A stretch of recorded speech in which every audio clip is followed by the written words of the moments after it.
Hi, I'm Megan from Sparing Change.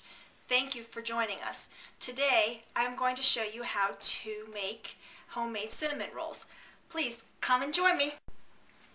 First is flour. There's going to be 2 cups of flour, and everything here will be listed on the blog. It's really easy to make, and it's a lot more cost effective than buying the tubes at the store.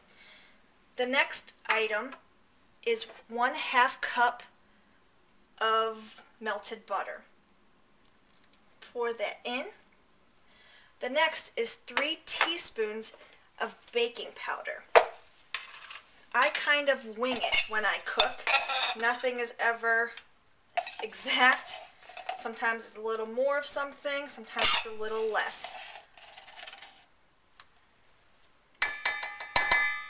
Also, the recipe calls for salt. I do not like to add salt to anything that I cook, to my husband's dismay, but I'm not going to be adding salt to this recipe either. If you would like to, I think it's a teaspoon of salt. After that, we just put 2/3 cup of milk, and we stir it together. Now this is just making the dough portion of the cinnamon roll. We do not have a blender, so I do everything by hand, and nothing's been messed up yet. As you can see, it's a kind of a tougher dough. Try to get all this off the edges. The dough is that simple. Next, I will show you how to roll out the dough. This was the toughest part for me. I've only made the cinnamon rolls a couple of times, and they wanted you to do it on the pan. However, it was a lot of a mess, and I don't like messes. I like to just clean up and go. So you put the dough on the pan, and we somehow acquired this little rolling pin from, I think, a garage sale. I think it's a Pampered Chef rolling pin, but I think I got it for less than $1, and it's really handy. You're supposed to roll out this dough. I put some flour on the aluminum foil so that the dough would not stick. As you can see, the dough is sticking a little bit to the roller, and you just roll that out to, I don't know how deep it or how thick it's supposed to be. I kind of just eye it. I like it to be the size of the pan. Now is when I like to preheat the oven. You preheat the oven to 400 degrees, and while you do this, I get the filling ready.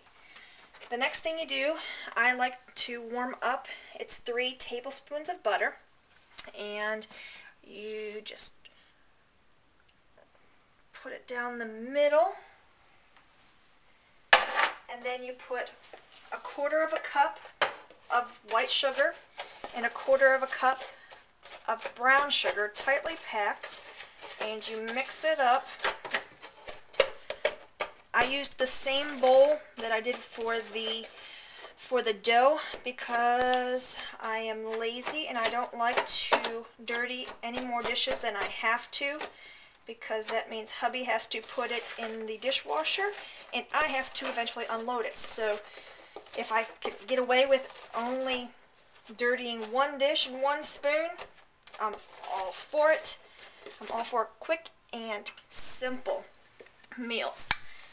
Oh, and then after the brown sugar and the white sugar, you add 3 teaspoons of cinnamon. Again, I just wing it. We like cinnamon in our house, so 3 teaspoons of cinnamon. Mix that in. It smells really good. You can tell where all of the flavor comes from. All the sugar, the best part. And then you pour it right in the middle of your dough. Then I like to flatten this out a little bit And if you do it all the way to the ends, sometimes a little seeps out. I'm okay with that. It's not really a clean process, but it tastes so good. Now we will roll. Actually, you know, I should probably put this over here. Now, the rolling part.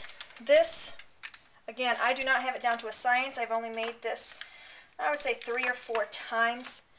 But you roll it over, pat it down.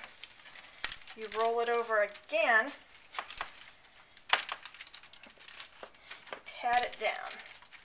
Sometimes if you spread the dough out too thin, it will crack, and that may happen here a little bit later. But you just go with the flow. We'll deal with it if that happens. Me, I like to butt it up against. It's easier so it does not roll. And then you just pat it down. As you can see, we're going to have some of the goo coming out here in the end. The last roll. Then kind of tuck the last roll in, and then you've got the cinnamon roll. Sometimes the ends do not have a lot of the brown sugar and the sugar and the butter, and that's fine. I like to eat it. We sometimes give it to the puppy. That one's not a good one to show. I like to cut ours into thinner pieces. And there you can see what the cinnamon roll should look like. It looks puny, especially when you get those big ones from the grocery store in the tube. But you'd be surprised how much this is going to plump up while baking. Just as a side note, on the recipe it will have the frosting for the top, and that is just confectioner's sugar and some milk. However, we think this is sweet enough. We've only had the frosting once. It was a little bit of overkill for us, which is saying a lot considering I am a sugar addict. But we like it just the way this is. And it's not perfect, but wait until you see when they cook. And this roll will make approximately 16 of the cinnamon rolls. And as you can see, I don't like to dirty pans. So I just use everything as I go along. I've found ways to do that, and it works just fine. That one's a little messy, but so be it.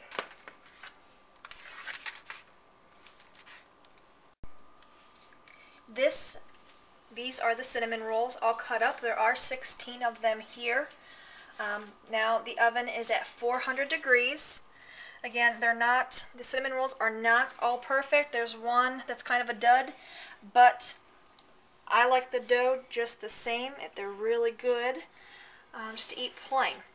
So now we will put it into the oven for 8 to 10 minutes. The thicker you cut the cinnamon rolls, the longer it will take to bake. And I like to start it out at 8 to make sure it's cooked okay. And then I got this recipe from Ehow, and when I made it, I kind of, like I say, I just wung it. I winged it. I don't know what to say. So I kind of fumbled through, and it turned out great the first time. It turned out even better the second time. So I would love to share this great recipe. And like I said, it's so simple, and it saves a lot of money compared to the grocery store. I did another comparison on another blog as to the price, and it's a lot less expensive. So I will post that as well, along with the Ehow, the website link so that you can follow along there and get the exact recipe.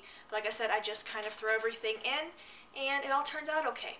So thank you so much for joining us. Have a great day.